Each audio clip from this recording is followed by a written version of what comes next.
અંકલેશ્વરમાં રૂપિયા 7.43 કરોડના ખર્ચે વિકાસ કાર્યોનું ખાતમુહૂર્ત. ઓએનજીસીથી ભરૂચી નાકા સુધી રોડ બનશે. અંકલેશ્વરના ધારાસભ્ય ઈશ્વરસિંહ પટેલે અંકલેશ્વરમાં રૂપિયા 7.43 કરોડના વિકાસ કાર્યોનું ખાતમુહૂર્ત કર્યું છે. આ પ્રોજેક્ટ્સમાં ઓએનજીસી વર્કશોપથી ભરૂચી નાકા સુધીના મુખ્ય માર્ગનું નવીનીકરણ, 9 અન્ય માર્ગોનું રીકાર્પેટિંગ અને સિનિયર સિટીઝન ગાર્ડનનું નવીનીકરણ સામેલ છે. આ મુખ્ય માર્ગ જે પાલિકા હસ્તક લેવામાં આવ્યો છે તેને રૂપિયા 6 કરોડના ખર્ચે નવીનતમ ટેકનોલોજીથી બનાવવામાં આવશે. હાલમાં આ માર્ગની હાલત અત્યંત બિસ્માર છે અને વાહન ચાલકોને ભારે હાલાકીનો સામનો કરવો પડી રહ્યો છે. આ ઉપરાંત વરસાદથી ક્ષતિગ્રસ્ત થયેલા અન્ય 9 માર્ગોનું રીકાર્પેટિંગ રૂપિયા 1.27 કરોડના ખર્ચે કરવામાં આવશે. આ ઉપરાંત જવાહર બાગ સામે આવેલા સિનિયર સિટીઝન ગાર્ડનનું રૂપિયા 90.45 લાખના ખર્ચે રિનોવેશન કરવામાં આવશે. આ પ્રસંગે જિલ્લા ભાજપ પ્રમુખ પ્રકાશ મોદી, ચીફ ઓફિસર કેશવ કોલડિયા સહિતના અન્ય અગ્રણીઓ ઉપસ્થિત રહ્યા હતા. આ વિકાસ કાર્યોથી અંકલેશ્વર શહેરના નાગરિકોને મોટી રાહત મળવાની અપેક્ષા છે. રોજ અંકલેશ્વર મુકામે ઓએનજીસીના વર્કશોપ પાસે વિવિધ રસ્તાઓના ખાતમુહૂર્તનું જે આયોજન છે, અંકલેશ્વરના લોકપ્રિય ધારાસભ્ય શ્રી ઈશ્વરભાઈની રજૂઆતના આધારે માનનીય મુખ્યમંત્રીશ્રીએ સ્વર્ણિમ ગુજરાત અંતર્ગત જે વિવિધ કામો મંજૂર કરેલા છે એમાં અંકલેશ્વરથી ઓએનજીસી ઓફિસથી 3 રસ્તાથી ભરૂચી નાકા સુધી, એ ઉપરાંત સિનિયર સિટીઝન ગાર્ડન અને અંકલેશ્વરના વિવિધ વિસ્તારોના રોડના કામ એમ કરીને કુલ મળી 7,44,00,00 જેવા રકમનું વિવિધ કામોનું આજે ખાતમુહૂર્ત કરવામાં આવેલું છે. અંકલેશ્વર નગરના સર્વ લોકોને, અંકલેશ્વરની સમગ્ર ટીમને, નગરપાલિકાની સમગ્ર ટીમને અને ભારતીય જનતા પાર્ટીના સમગ્ર અંકલેશ્વર નગર પ્રમુખ સહિત સૌને ખૂબ ખૂબ અભિનંદન. જય ભારત, જય ગુજરાત.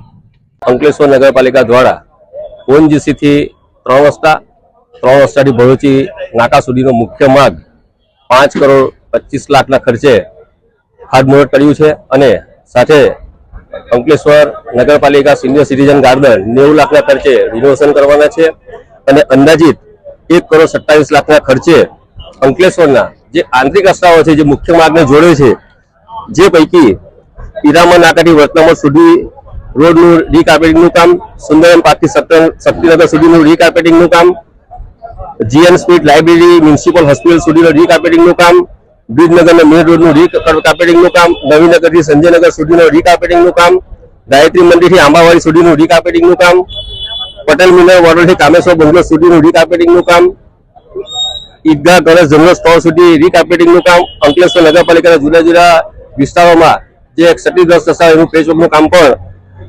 ખાતમુહૂર્ત કરવામાં આવ્યું છે. એટલે આવનારા દિવસોની અંદર અંકલેશ્વર શહેરની અંદર જે રસ્તાઓને લીધે તકલીફ પડે છે એનું આપણે નિરાકરણ લાવી શકીશું.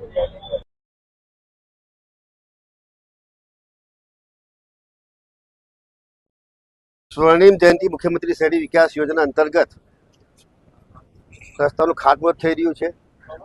આ રસ્તાની અગાઉની વાત કરું ત્યારે સ્ટેશનથી 3 રસ્તા સુધીનો રસ્તો નગરપાલિકા પાસે હતો. 3 રસ્તાથી લઈને ભરૂચી નાકા સુધીનો રસ્તો સ્ટેટ હાઈવે પાસે હતો.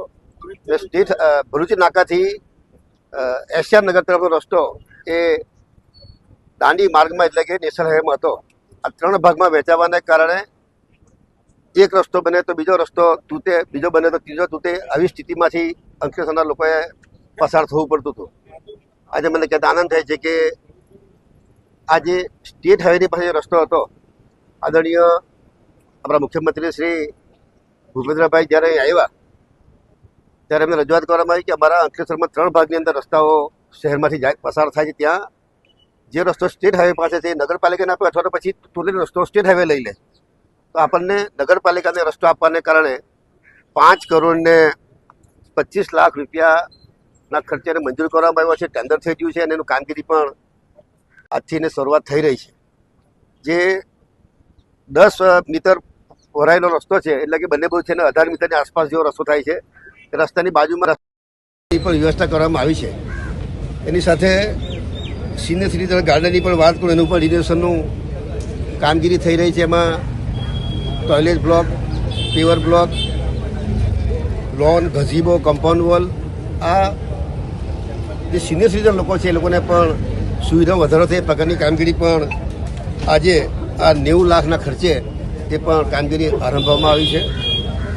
નગરપાલિકામાં આવેલા જુદા જુદા જે રસ્તાઓ જે છે એમાં 9 જેટલા રસ્તાઓ છે. એમાં પીરામણ નાકાથી વતનાપુર સોસાયટીનો, સુંદરમ પાર્કથી સત્યનગર સુધીનો, ડાયાબિટીથી મ્યુનિસિપલ હોસ્પિટલ સુધીનો, બ્રિજનગર મેઇન રોડનું રીકાર્પેટિંગ, નવી નગરી સંજયનગર સુધીનો રસ્તો, ગાયત્રી મંદિરથી અંબાવાડી સુધીનો રીકાર્પેટિંગ રસ્તો, પટેલ મિનરલ વોટરથી કામેશ્વર બંગલા સુધીનો રસ્તો, ઈસાક દરગાહથી ગણેશ જનરલ સ્ટોર સુધીનો રસ્તો, અંકલેશ્વર નગરપાલિકા વિસ્તારમાં જુદા જુદા રસ્તાઓનું પેચવર્કનું કામ, આમ કુલ મળીને 1,27,00,000ના ખર્ચે આ કામોનું પણ કામગીરી થવાની છે.